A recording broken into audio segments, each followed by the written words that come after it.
नमस्कार। घड़ी में 5 बज चुके हैं और अब समय हो चुका है न्यूज आवर के विशेष कार्यक्रम नेशनल आवर का।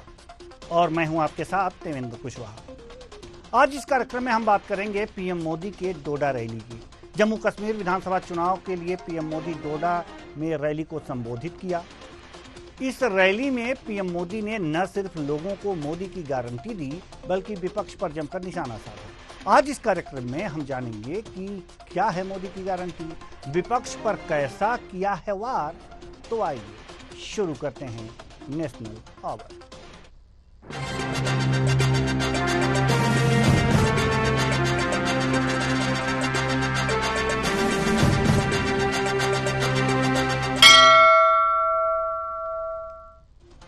पीएम नरेंद्र मोदी जम्मू कश्मीर के डोडा में एक रैली को संबोधित किया। रैली में से मोदी चिनाब घाटी के 3 जिलों डोडा, किश्तवाड़ और रामबन की 8 विधानसभा सीटों के भाजपा उम्मीदवारों के लिए वोट की अपील की और विपक्ष को आड़े हाथों लिया। 18 सितंबर को चुनाव के पहले फेज में इन 8 सीटों सहित 24 सीटों पर वोटिंग होगी। पीएम मोदी यह डोडा रैली 42 सालों के दौरान किसी प्रधानमंत्री की यह पहली यात्रा है। इससे पहले 1982 में इंदिरा गांधी डोडा गई थी। पीएम मोदी 2014 के विधानसभा चुनाव में किश्तवाड़ तक गए थे। यह डोडा से लगभग 58 किलोमीटर दूर है। आज डोडा में पीएम ने क्या कुछ कहा है यह तो बताएंगे ही, साथ ही करेंगे उनके बयानों पर चर्चा। तो आइए शुरू करते हैं।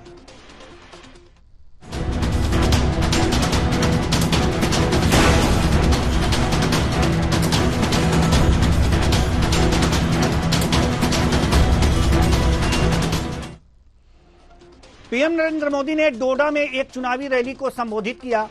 पीएम मोदी ने कहा कि हम और आप मिलकर एक सुरक्षित कश्मीर का निर्माण करेंगे। यह मोदी की गारंटी है। इस बार जम्मू कश्मीर का चुनाव भाग्य तय करने वाला है। आजादी के बाद से ही हमारा प्यारा जम्मू कश्मीर विदेशी ताकतों के निशाने पर रहा है। इसके बाद इस खूबसूरत राज्य को परिवारवाद ने खोखला करना शुरू कर दिया है। यहां जिन राजनीतिक दलों पर आपने भरोसा किया उन्होंने आपके बच्चों की चिंता नहीं की। उन दलों ने सिर्फ और सिर्फ अपने बच्चों को आगे बढ़ाया है। सुनिए।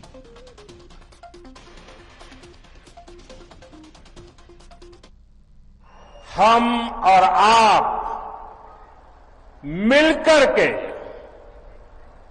एक सुरक्षित और समृद्ध जम्मू कश्मीर का निर्माण करेंगे और ये मोदी की गारंटी है। ये तीनों खानदान जम्मू कश्मीर को दशक तक बर्बादी देने के जिम्मेदार है।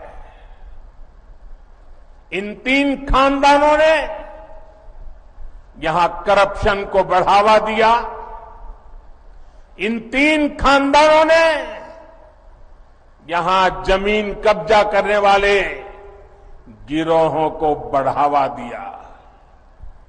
छोटी छोटी सुविधाओं के लिए आप लोगों को तरसाया गया, तड़पाया गया।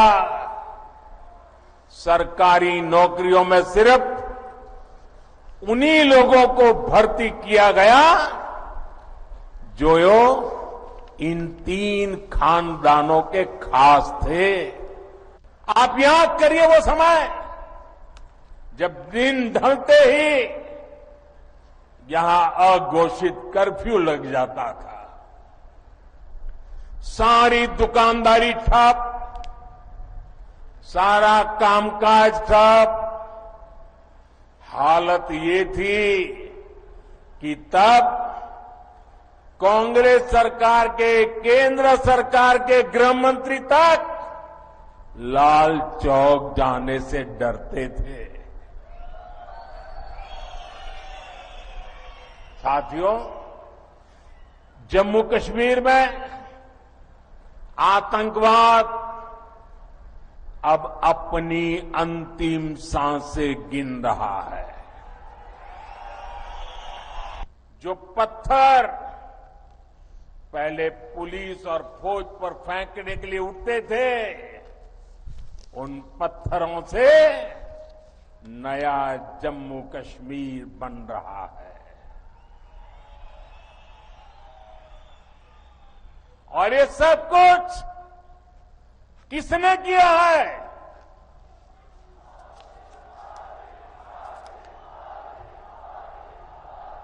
किसने किया है? किसने किया है?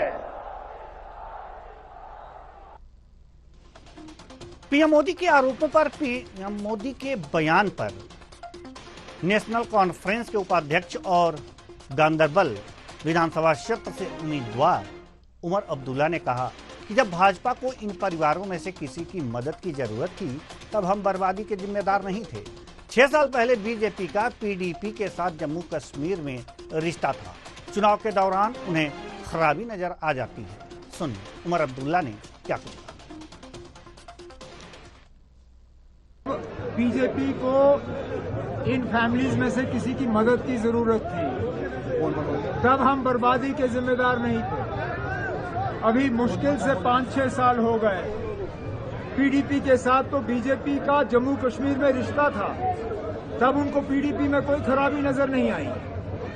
जब वाजपेयी साहब को मिनिस्टर बनाना था और उनकी नजर मुझ पे पड़ी, तब हम में कोई खराबी नहीं थी। आज इलेक्शन के दौरान इनको खराबी नजर आ ही जाती है।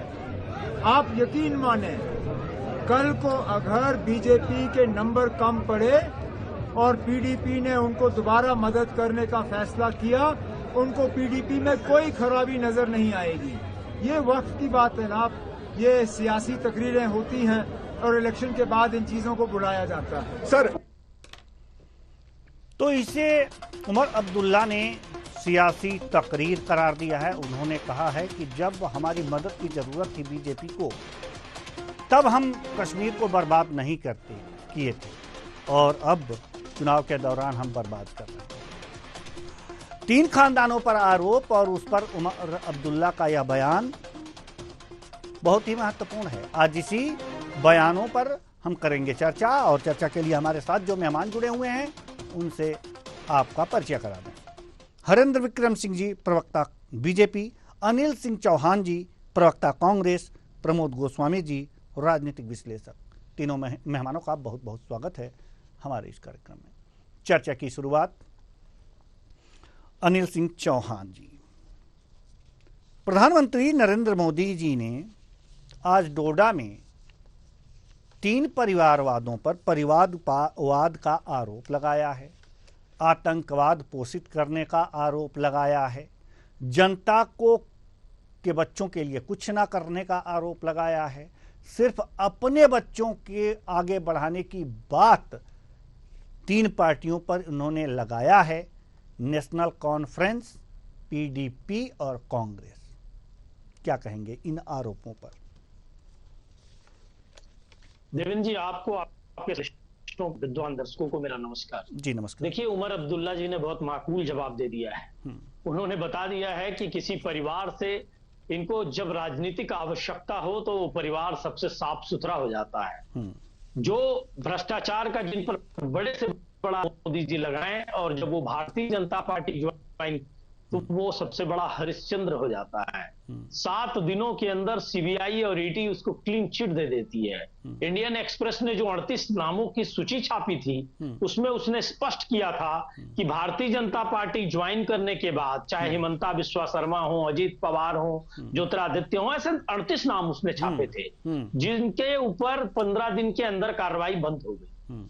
और परिवारवाद का भी ऐसा बड़ा उदाहरण अभी अभी हम लोगों ने हरियाणा में देखा कि एक पूर्व मुख्यमंत्री के बेटे को लोकसभा की टिकट दी गई, वो हार गए तो उनको राज्यसभा पहुंचाया गया और केंद्रीय मंत्री भी बनाया गया।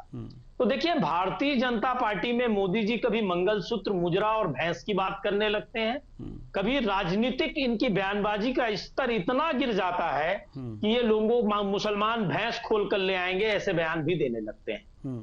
और कभी जब इनको राजनीतिक प्रलाप करना है तो ये बड़े बड़े भाषण दे देते हैं। डोडा में बड़े कानून व्यवस्था की और दुनिया भर की बात, शांति की बात करने वाले मोदी जी को एक बार मणिपुर का दौरा भी करना चाहिए। चुनावी राज्यों में दौरा करना और वहां बड़ी बड़ी बातें करना तब शोभा देगा जब इनकी डबल इंजन की सरकार पहले मणिपुर में शांति ले आए, जहां महिलाओं को नग्न करके घुमाया जाता है और मुख्यमंत्री कहते हैं कि ऐसी वारदात तो मणिपुर में होती रहती है। हमारी माताओं और बहनों का इससे बड़ा अपमान और हिंदुस्तान जैसे लोकतंत्र का जो विश्व में एक मानक था, विश्व में जिसका एक नाम लिया जाता था, उस हिंदुस्तान का कौन सा स्वरूप मोदी जी ने बना दिया है, ये बहुत स्पष्ट है।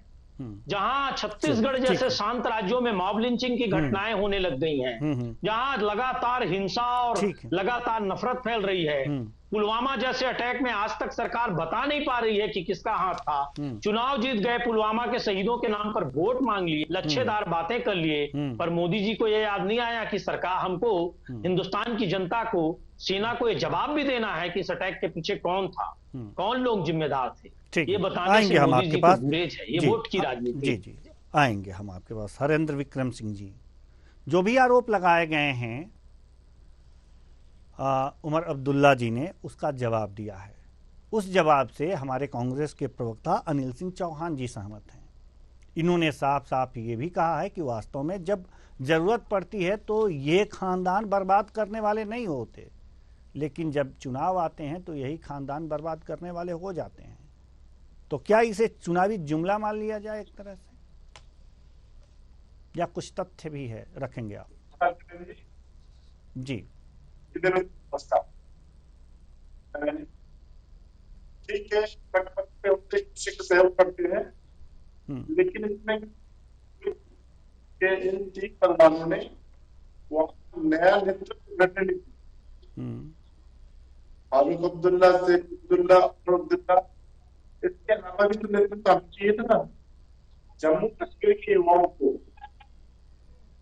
जबकि केंद्र ने बेसिक ट्रांसफर घोषणा करने का था, लेकिन इन पार्टियों ने वहां क्या किया कि वहां की नेतृत्व न देकर सिर्फ उपयोग किया गया।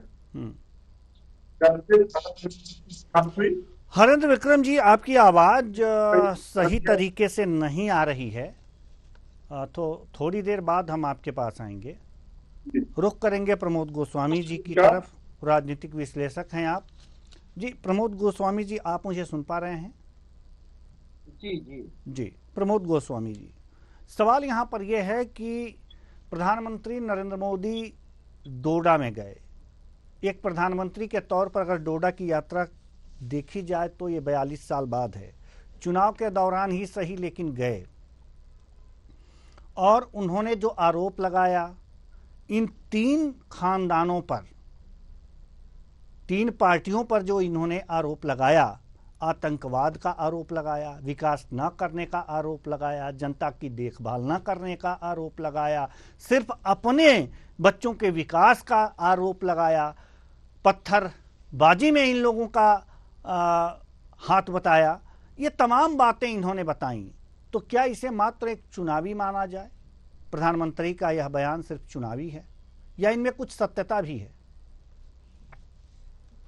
नहीं, देखिए ऐसा नहीं है कि प्रधानमंत्री जी ने खाली मतलब एक चुनावी भाषण दिया है, ये कड़वा सत्य है। इसमें कोई दो राय भी नहीं है कि कश्मीर अशांत था। एक लंबे समय से, आजादी के बाद से वहाँ अशांति बनी हुई थी। हमारा पड़ोसी मुल्क जो हमसे अलग हुआ वो वहाँ खुराफात बराबर करता रहा, कर रहा है आज भी। उसकी खुराफात है, इसमें कोई दो राय नहीं है। प्रधानमंत्री ने जो बातें कही थी वो अपनी जगह के, वहाँ पत्थरबाजी होती थी, वहाँ लाल चौक पर जाने से लोग घबराते थे। रात को क्या सूर्य ढलते ही दुकानें बंद हो जाती थी।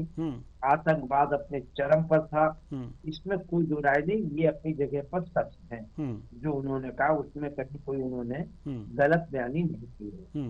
लेकिन राजनीति है, राजनीति में जो उन्होंने कहा कि ये 3 परिवार, ये राजनीति है, ये सच्चाई थोड़ा सा अलग है, क्योंकि इसमें अर्ध सत्य है।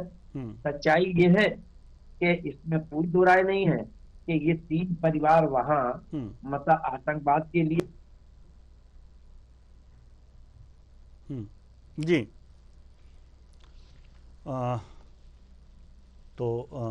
हम पुनः अपने मेहमानों की तरफ आएंगे। जी, हरेंद्र विक्रम जी, आप तक मेरी आवाज पहुंच रही है?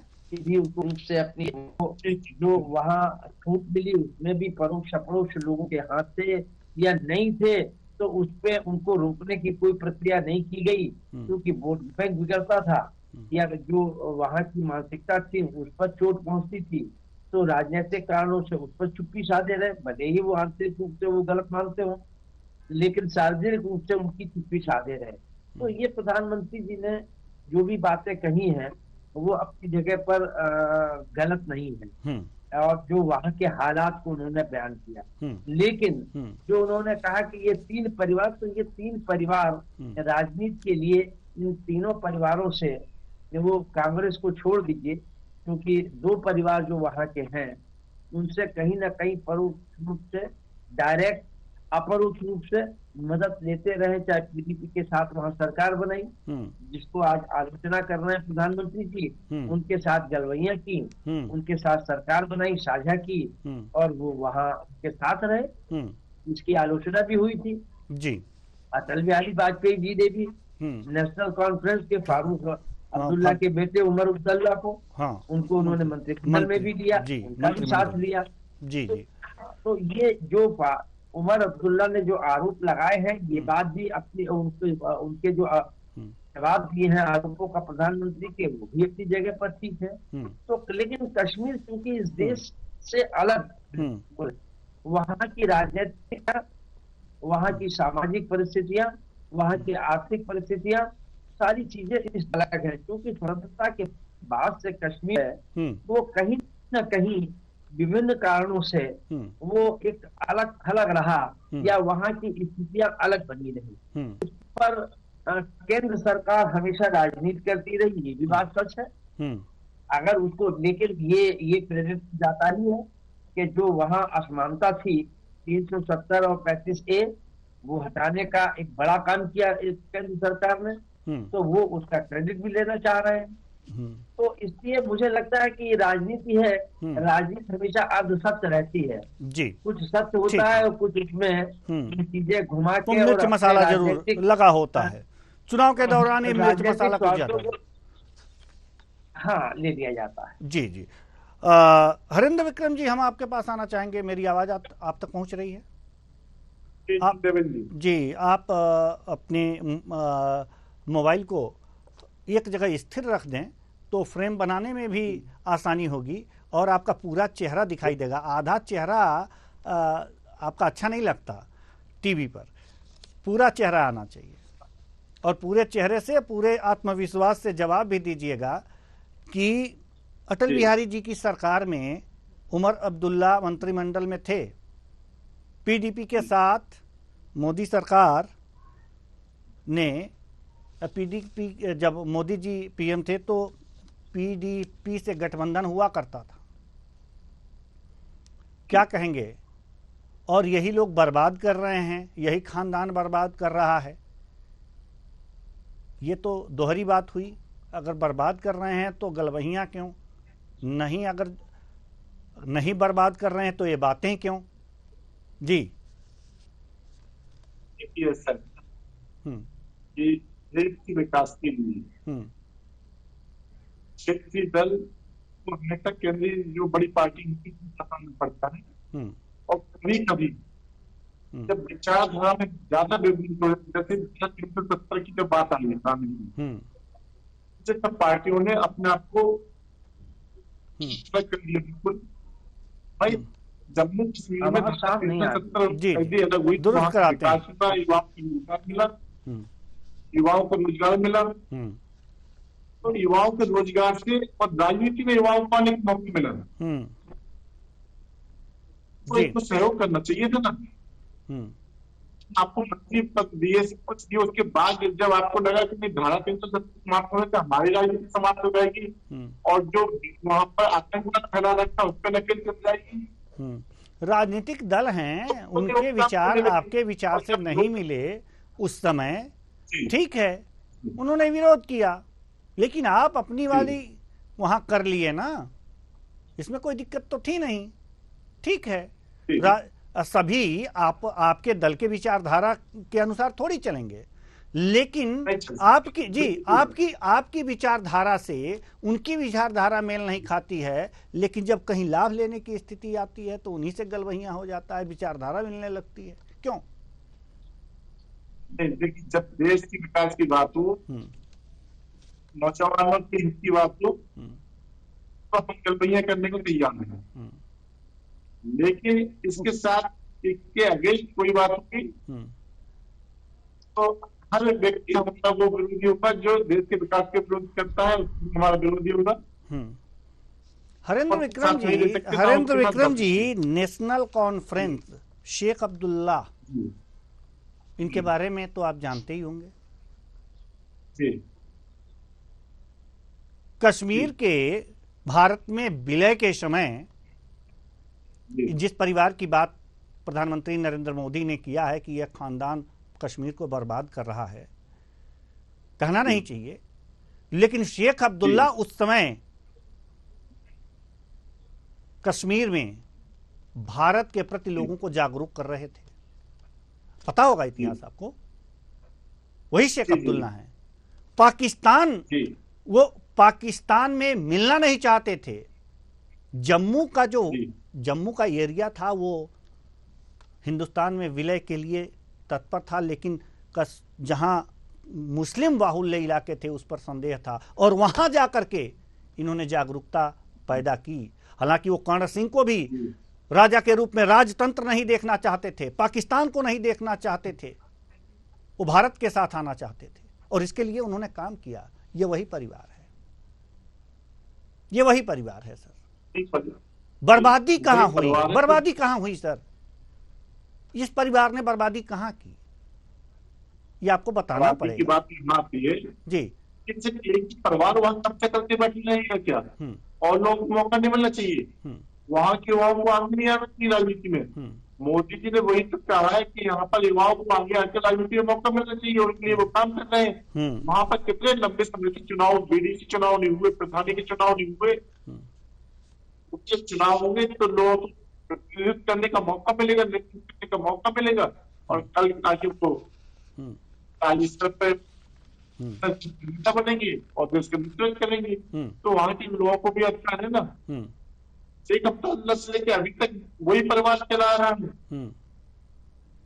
जी बिल्कुल, उस परिवार, अन्य कश्मीरियों को मौका मिलना चाहिए, और ये परिवार जो है अपना वर्चस्व कायम किए हुए है, अन्य कश्मीरियों को आगे नहीं आने देना चाहता, इसलिए कश्मीर को यह परिवार बर्बाद कर रहा है। आपके कहने का तात्पर्य है।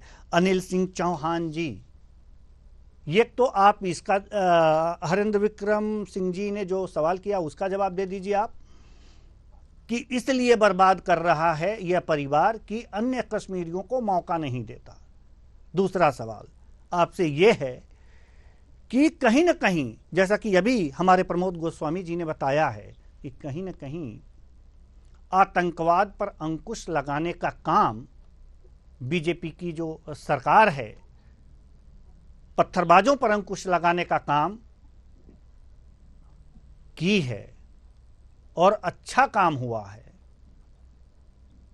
जो कांग्रेस की सरकार, नेशनल कॉन्फ्रेंस, पीडीपी की सरकारों में नहीं हो पाया है। इसको आप कितना मानते हैं? तो दो सवाल हैं, दोनों के जवाब दीजिए, उसके बाद हम गोस्वामी जी के पास आएंगे।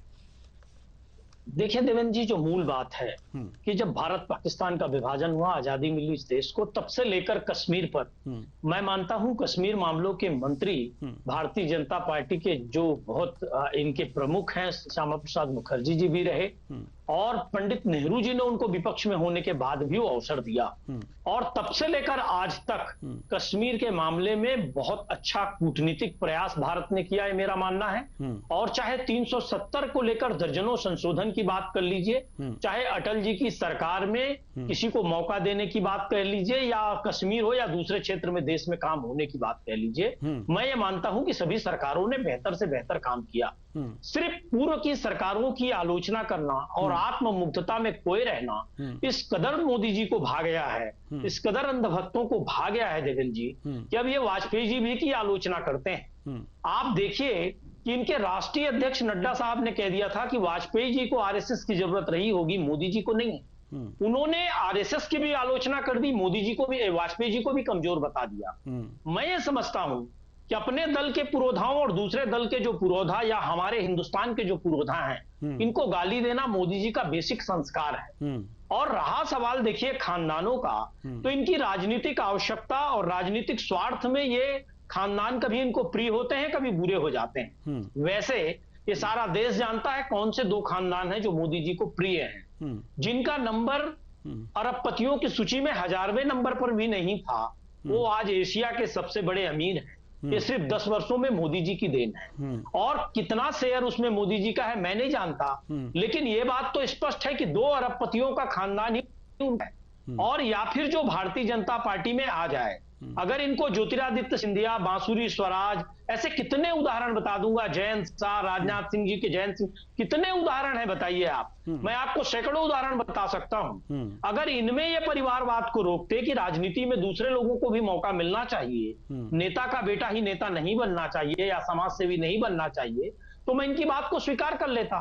तो जिस भ्रष्टाचार और जिस परिवारवाद पर मोदी जी सर्वाधिक कुठाराघात करते हैं, वही मूल्य आप देखिएगा समय समय पर कैसे अपने राजनीतिक स्वार्थ के लिए वो बदल लेते हैं। जिसे भ्रष्ट कहते हैं वो इनके साथ आ जाते हैं, सबसे ईमानदार हो जाते हैं, राज्यसभा पहुंच जाते हैं, कोई मुख्यमंत्री बन जाता है, कोई केंद्रीय बन जाता है। एक भी इनका मंत्री या इनका सहयोगी विधायक है जिस पर कानूनी कार्रवाई हो, बड़े से बड़ा आरोप लगने पर भी, चाहे भूषण शरण से लेके आप कितने उदाहरण देख लीजिए, नैनी मिश्रा का उदाहरण देख लीजिए, गृह राज्य मंत्री था, उन्हीं के बेटे ने किसानों की छाती पर कार चढ़ा दी। तो मोदी जी की जो व्यक्तित्व है, मोदी जी का मंगलसूत्र, मुझ तक जो ये खानदान पर आए हैं, ये सारा कुछ देश की जनता समझ रही गई है कि हिंदू मुसलमान करो, किसी खानदान पे वार करो, कुछ औलेदार बात करो, विकास की बात मत करो, रोजगार की बात मत करो, महंगाई का मत बोलो, सिर्फ लड़ाओ और राजसत्ता में आओ। और सत्ता में आने के बाद 2 खानदान जो प्रिय हैं, कैसे उनको सारी खदानें सौंप दो, कैसे उनको सारे पोर्ट ब्लेयर सौंप दो, कैसे उन सारे उद्योग सौंप दो, कैसे उन मार्केट भी दे दो, कैसे उनको सारी इलेक्ट्रिसिटी का भी काम, कैसे उनको रेल सौंप दो, भेल सौंप दो। इसी खेल में मोदी जी और उनकी सरकार लगी रहती है। 2 खानदानों के अलावा इनको कोई नहीं है, चाहे वो देश के लिए कितनी भी बड़ी कुर्बानी दिया हो, चाहे वो गोली खा गया हो, चाहे देश के 12 बम और मार दिए गए हो, पर मोदी जी को मोदी जी को, जिनके पास बहुत सारी लक्ष्मी है, जिनके पास इनके पार्टी के लिए चंदा है, ईडी आईटी सेक्टर भी है, सिर्फ वही वसूली का काम करते हैं देवेंद्र जी। तो ये आज पूरे देश की जनता और कश्मीर की जनता भी समझ रही है कि मोदी जी को ना मणिपुर से मतलब है, ना कश्मीर से मतलब है, ना असम से मतलब है, ना छत्तीसगढ़ से मतलब है, ना उत्तर प्रदेश से मतलब है। इनको मतलब सिर्फ सत्ता से है। लच्छेदार बातें, काला रोजगार, महंगाई। अच्छा, आतंकवाद के बारे में आपकी क्या राय है कि आतंकवाद वास्तव में जो लाल चौक है, शाम के बाद वहाँ कोई जाना मुनासिब नहीं समझता था, अब ऐसी बातें नहीं रह गई हैं, तो आतंकवाद पर अंकुश लगाने का काम तो इस सरकार ने किया है, ये तो इनको श्रेय देंगे ना। देखिए देवेंद्र जी, आतंकवाद पर आजादी के बाद से लगातार नियंत्रण किया गया। इंदिरा जी ने एक अलग बांग्लादेश बना दिया, उससे बड़ा आतंकवाद का कड़ा प्रतिरोध और कुठाराघात कभी नहीं हुआ। हम दोनों तरफ से घिरे हुए थे, उससे ज्यादा नियंत्रण नहीं हो गया अभी। दूसरी बात, पुलवामा जैसी घटनाएं कब हुई? आप देख लीजिए, लगातार जवानों की मौत, बड़े बड़े अधिकारियों की मौत कैसे आतंकी हमले में हो रही है। आज भी कश्मीर में सुरक्षा नहीं है, सिर्फ लच्छेदार बातें हैं, और मणिपुर जैसा शांत राज्य जलने लग गया है। आप देखिए, कई प्रदेश ऐसे थे जहां स्थिति ये थी कि बहुत शांति थी, वहां शांति बिगड़ गई है, वहां धार्मिक टकराव और अराजकता की स्थिति बन गई है। वहां मोदी जी को अगर सुरक्षित लगता है तो मणिपुर क्यों नहीं जाते? तो ये कहें कि एक घर की हमने आग बुझा दी है, दूसरे में जल रही है तो जलने दो, यहाँ पहले ज्यादा आग थी, इसको तो मैंने बुझा दिया, लेकिन दूसरे 3 घरों में मैंने आग लगा दी। उस व्यक्ति को जो 3 घरों में आग लगाकर एक आध छोटे से कमरे की आग बुझा देता हो, उसकी कैसे तारीफ कर सकते हैं देवेंद्र जी? और वो भी जब ये आग जब लगती है उसका बखान नहीं करते। मैंने तो पहले भी उदाहरण दिया, पुलवामा से लेके आप दर्जनों उदाहरण देख लीजिए, कैसे आतंकी घटनाएं हो रही हैं। छोटे छोटे पिद्दी राष्ट्र जो हिंदुस्तान के सामने बोलने की हिम्मत नहीं करते थे, माफी चाहूंगा, किसी राष्ट्र को पिद्दी नहीं कहना चाहिए, लेकिन हमारे सामने उनकी बखत बहुत कम थी, वो भी हमको आंख दिखाने लगे हैं। ये हमारी विदेश नीति हो गई है। जो हिंदुस्तान आजादी के बाद से गुटनिरपेक्ष आंदोलन का नेतृत्व कर रहा था, तब से अस्तित्व में आ गया था और विश्व में उसकी एक अपनी गरिमा, वो आज कहां खड़ा है आप देखिए। इनके लगातार कभी अमृतकाल, कभी कुछ और काल या लच्छेदार बातों से हिंदुस्तान बड़ा नहीं होगा। हिंदुस्तान बड़ा होगा महंगाई पे नियंत्रण से, बेरोजगारी पे कंट्रोल से, लगातार जो मुद्रास्फीति बढ़ रही है उसको करने से, लगातार यहां स्किल बढ़ाने से, शांति व्यवस्था और प्रेम बढ़ाने से, पड़ोसी राज्यों से अच्छे संबंध रखने से, अपने देश में धर्म और जाति का टकराव बंद करने से, इससे देवेंद्र जी देश आगे बढ़ेगा। ये सारा हिंदुस्तान जानता है, जन जन जानता है। आप और गोस्वामी जी जैसे वरिष्ठ पत्रकारों की उपस्थिति में मैं ये बात करने का साहस कह रहा हूं कि तब देश बढ़ेगा। हम लोगों को लड़वाते रहेंगे तो देश नहीं बढ़ेगा। देश में सबसे बड़े संवैधानिक पद पर बैठा व्यक्ति अगर अराजक बातें करेगा तो देश आगे नहीं बढ़ पाएगा। उनको शांति और प्रेम की बात करनी चाहिए। धर्म विशेष पर टारगेट करने से देश नहीं बढ़ सकता, वो भी तब जो संवैधानिक पद पर सबसे बड़े पद पर बैठा व्यक्ति हो, उसकी अपनी गरिमा होती है। देवेंद्र जी जी प्रमुख गोस्वामी जी, हम आपके पास आना चाहेंगे। हरेंद्र विक्रम जी ने एक बात कही है, ये बात कही है कि ये जो खानदान हैं ये राजनीति में अन्य कश्मीरियों को आने ही नहीं देना चाहते, उसका मौका ही नहीं दिए, अपने ही कब्जा कर रखना चाहते थे। और प्रधानमंत्री नरेंद्र मोदी ने यही बात कही है। क्या ये तर्क माने, कुतर्क माने या सही विश्लेषण माने हरेंद्र विक्रम जी का? नहीं, देखिए ये बात बिल्कुल उन्होंने सही कही है। आप देखिए कि कश्मीरी पंडितों की क्या दुर्दशा हुई, कैसा नरसंहार हुआ, वहां से निकाल के बाहर कर दिया गया और वो वहां के बाशिंदे थे और उनको उनके साथ कितनी मतलब बलात्कार हुई, हत्याएं हुई और वहां से उनके मकानों पर, उनकी दुकानों पर कब्जे कर लिए गए। और ये सारे राजनीतिक दल वहां चुप्पी साधे रहे, खाली बयानबाजी करते रहे कि गलत है, लेकिन रोकने के क्या प्रयास किए।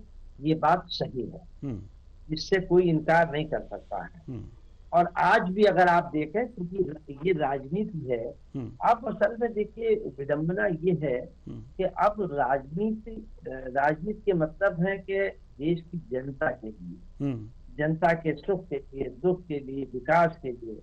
लेकिन अब राजनीति का चाल चलन और चरित्र ही बदल गया है। अब राजनीति का एक मेव उद्देश्य रह गया है कि सत्ता कैसे हासिल की जा सकती है, चाहे वो बाई हक बाई क्रॉप, तो ईमानदारी से, बेईमानी से, गुंडाई से या हाथ जोड़ के। तो ये स्थिति है।